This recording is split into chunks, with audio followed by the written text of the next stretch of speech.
Okay, we just finished chapter 3, the sailing of the king, and we saw old King Caspian sail away, and Jill and Eustace are stuck back at the castle, and I don't think we know what's going to happen next, but is an exciting story coming because there's now chapter 4 is called A Parliament of Owls. Now, it's a very funny thing that the sleepier you are, the longer you take about getting to bed, especially if you're lucky enough to have a fire in your room, like a fireplace. Jill felt she couldn't even start undressing unless she sat down in front of the fire for a little bit first. And once she had sat down, she didn't want to get up again. She'd already said to herself about 5 times, "I really must get to bed," when she was startled by a tap on the window. She got up, she pulled open the curtain, and at first she saw nothing out there but darkness. Then she jumped and started backwards, for something very large had dashed itself against the window, giving a sharp tap on the glass as it did so. A very unpleasant idea came into her head. Suppose they have giant moths in this country. But then the thing came back again, and this time she was almost sure she saw a beak, and that the beak had made the tapping noise. That's some kind of huge bird, she thought. Could it be an eagle? She didn't very much want a visit, even from an eagle, but she opened the window and looked out, and instantly, with a great whirring noise, the creature landed on the windowsill and stood there, filling up the whole window, so that Jill had to step back to make room for it. It was the owl. "Hush, hush, to-woo, said the owl. "Don't make a noise. Now are you two really in earnest about what you've got to do?" "Well, about the lost prince, you mean," said Jill. "Yes, we've got to be earnest." For now she remembered the lion's voice and his face, which she had nearly forgotten during the feasting and storytelling in the hall. "Good," said the owl. "Then there's no time to waste. You must get away from here at once. I'll go and wake the other human. Then I'll come back for you. You'd better change those court clothes and put on something you can travel in.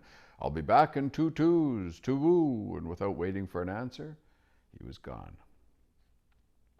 Now, if Jill had been more used to adventures, she might have doubted the owl's words, but this never occurred to her, and in the exciting idea of a midnight escape, she forgot all about her sleepiness. She changed back into sweater and shorts. There was a guide's knife on the belt of the shorts, which might come in useful, and she added a few of the things that had been left in the room for her by the girl with the willowy hair. She chose a short cloak that came down to her knees and had a hood, just the thing if it rains, she thought. She grabbed a few handkerchiefs and a comb, then she sat down and waited. She was getting sleepy again when Owl returned. "Now we're ready," it said. "You'd better lead the way," said Jill. "I don't really know all the passages yet." "To-woo," said the owl. "We're not going through the castle. That would never do. You must ride on me. We shall fly." "Oh," said Jill, and stood with her mouth open, not much liking the idea. "Well, shan't I be far too heavy for you?" To-woo, don't be a fool. I've already carried the other one now, but we'll put out that lamp first." So as soon as the lamp was put out, the bit of the night which you saw through the window looked less dark, no longer black, but more gray. The owl stood on the windowsill with his back to the room and raised his wings. Jill had to climb onto his short, fat body and get her knees under the wings and then grip tightly. The feathers felt beautifully warm and soft, but there was nothing to hold on to, and she thought, I wonder how Scrub liked his ride. And just as she was thinking this, with a horrid plunge, they left the windowsill, and the wings were making a flurry around her ears, and the night air, rather cool and damp, was flying in her face. It was much lighter out than she expected, and although the sky was overcast, one patch of watery silver showed where the moon was hiding above the clouds. The fields beneath her looked gray, and the trees were black. There was a certain amount of wind, a hushing, ruffling sort of wind, which meant that rain was coming soon, she thought. The owl wheeled around so that the castle was now ahead of them. Very few of the windows showed lights. They flew right over the castle, northwards across the river. The air grew colder, and Jill thought she could see the white reflection of the owl in the water beneath her. But soon they were on the north bank of the river, flying above wooded country. The owl snapped at something which Jill didn't see. Oh, don't, please, said Jill. Don't jerk like that. You nearly threw me off. Oh, I beg your pardon, said the owl. I was just nabbing a bat. There's nothing so sustaining in a small way as a nice plump little bat to eat. Shall I catch you one? No, thank you, said Jill with a shudder. He was flying a little lower now, and a large black-looking object was looming up towards them. Jill had just time to see that it was a tower, and a partly ruined tower with a lot of ivy growing on it, she thought, when she found herself ducking to avoid the archway of a window as the owl squeezed with her through the ivied and cobwebby opening and out of the fresh gray night into a dark place inside the top of the tower. It was rather fusty inside, musty smelling.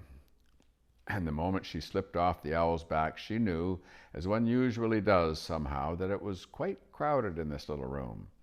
And when voices began saying out of the darkness from every direction, "To-woo, to-woo," she knew it was crowded with owls. She was rather relieved when a very different voice said, "Is that you, Pole? Is that you, Scrub?" said Jill. "Now," said Glimfeather, "I think we're all here. Let us hold a parliament of owls."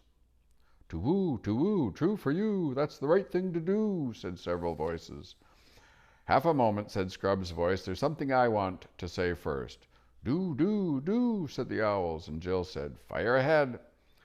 "Well, I suppose all you chaps, owls, I mean," said Scrub, "I suppose you all know that King Caspian X, in his young days, sailed to the eastern edges of the world. Well, I was with him on that journey, with him and Reepicheep the mouse and Lord Drinian, all of them.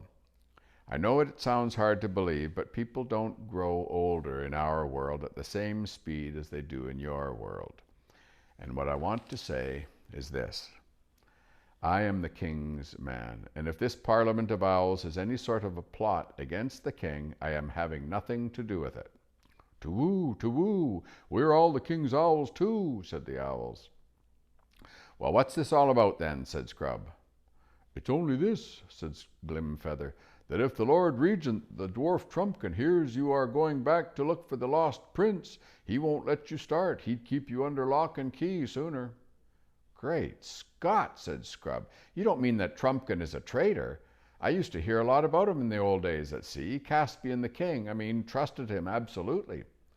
"Oh, no," said a voice. "Trumpkin is no traitor, but more than 30 champions, knights, centaurs, good giants, and all sorts of others have at one time or another set out to look for the lost prince, and none of them has ever come back. And at last the king said he was not going to have all the bravest Narnians destroyed in the search for his son, and so now nobody is allowed to go." "Well, but surely he'd let us go," said Scrub, "when he knew who I was and who had sent me." "Sent both of us," added Jill.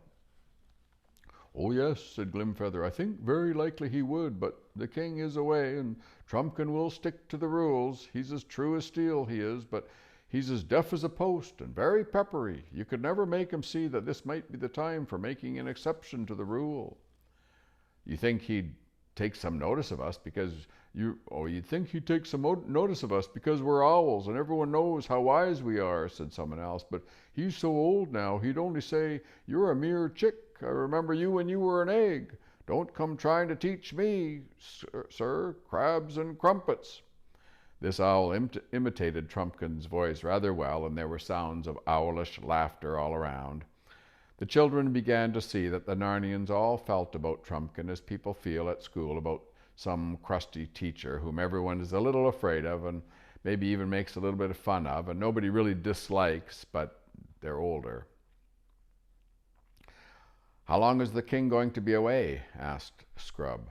"Oh, if only we knew," said Glimfeather. "You see, there has been a rumor lately that Aslan himself has been sent in the islands, in Terabithia, I think it was, and the king said he would make one more attempt before he died, to see Aslan face to face again, and ask his advice about who is to be king after him.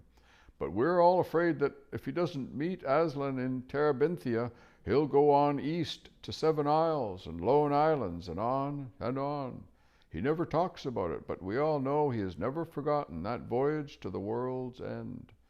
I'm sure in his heart of hearts he wants to go there again." "Well, then there's no good waiting for him to come back," said Jill. "No, no, good," said the owl. "Oh, what a to-do! If only you two had have known and spoken to him at once, he'd have arranged everything, probably given you an army to go with you in search of the prince." Jill kept quiet at this and hoped Scrub would be sporting enough not to tell all the owls why this hadn't happened. He was, or very nearly, that is, he only muttered under his breath, "Well, it wasn't my fault," before he then said out loud, "Well, very well, we'll have to manage without it. But there's just one more thing I want to know. If this Owl's Parliament, as you call it, is all fair and above board and means no mischief, why does it have to be such a jolly secret? I mean, meeting here in the ruins in the dead of night and all that." To-woo, hooted several owls. "Where else should we meet? When would anyone meet except at night?" "You see," explained Glimfeather, "most of the creatures in Narnia have such unnatural habits. They do things by day and in broad, blazing daylight, sunlight. When everyone ought to be asleep, and as a result at night they're so blind and stupid you can't get a word out of them. So we owls have got into the habit of meeting at sensible hours on our own when we want to talk about things." "Oh, I see," said Scrub. "Well, now let's get on. Let's tell us about the lost prince." Then an owl, not Glimfeather, related the story. "About 10 years ago it appeared when Rilian, the son of Caspian, was a very young knight. He rode with the queen, his mother, on a May morning in the north part of Narnia. They had many squires and ladies with them, and all wore garlands of fresh leaves on their heads and horns at their sides, but they had no hounds, no dogs with them, for they were maying and not hunting. In the warm part of the day they came to a pleasant glade where a fountain flowed freshly out of the earth. And there they dismounted and ate and drank and had fun. After a time the queen felt sleepy, and they spread cloaks for her on the grassy bank, and Prince Rilian, with the rest of the party, went a little ways away from her so that their tales and laughter wouldn't wake her. And so, presently, a great serpent came out of the thick woods and stung the queen in her hand. All of them heard her cry out, and they rushed back towards her, and Rilian was the first one to her side. He saw the snake gliding away from her and took after it with his sword drawn. It was a great, shining, and as green as poison, so that he could see it well, but it still glided away into thick bushes, and he couldn't come at it. So he returned to his mother and found them all busy around her, but they were busy in vain. For at the first glance of her face, Rilian knew that no doctor in the world would do her good. As long as the life was in her, she seemed to be trying hard to tell him something, but she couldn't speak clearly, and whatever her message was, she died without delivering it. It was then hardly 10 minutes since they had first heard her cry. They carried the dead queen back to Cair Paravel, and she was bitterly mourned by Rilian and by the king and by all of Narnia. She had been a great lady, wise and gracious and happy, King Caspian's bride, whom he had brought home from the eastern end of the world, and men said that the blood of the stars flowed in her veins.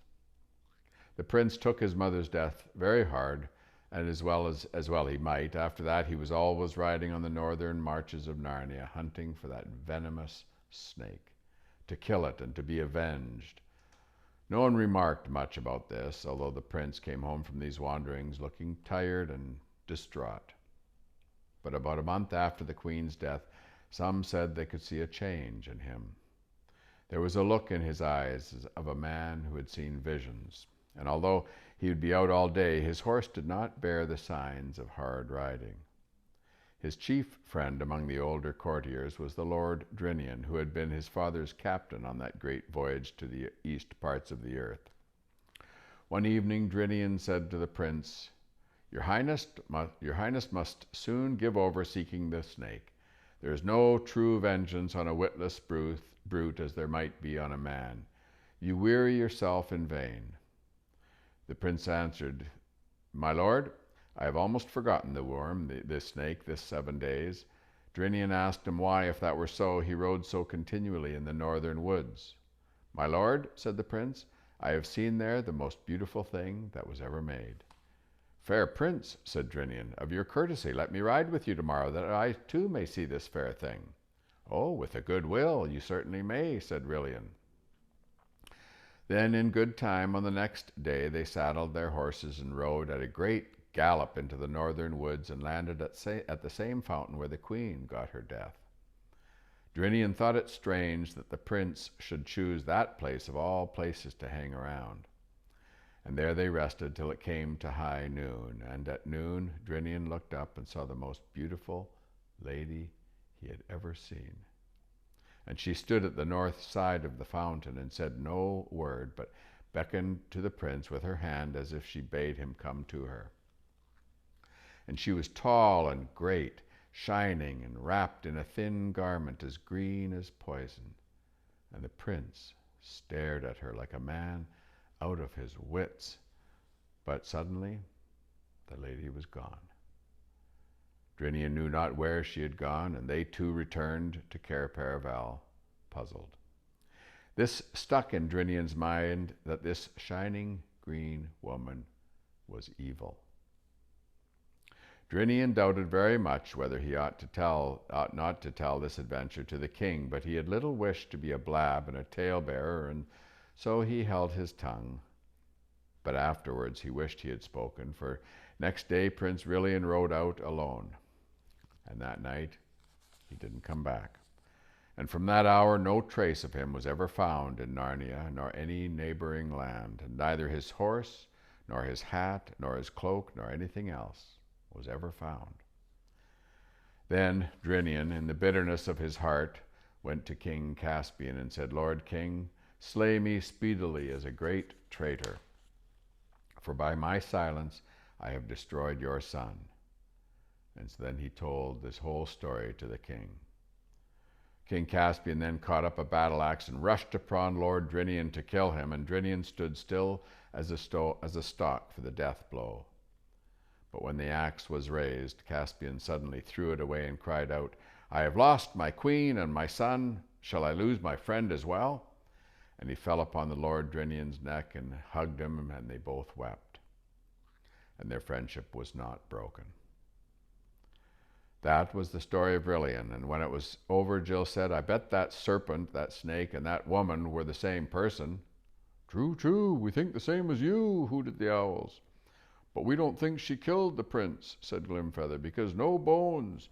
Well, we know she didn't, said Scrub. Aslan told Pole that he is alive somewhere. Oh, that almost makes it worse, said the oldest owl.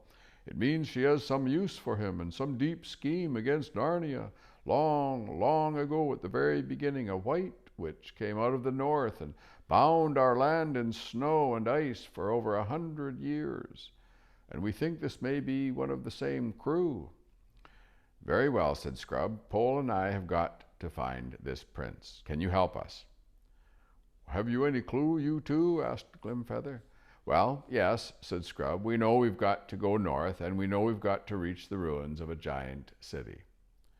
At this there was a great toohooing, more than ever, and the noises of the birds shifting their feet and ruffling their feathers. Then all the owls started speaking at once, and they all tried to explain how very sorry they were that they themselves could not go with the children on their search for the lost prince.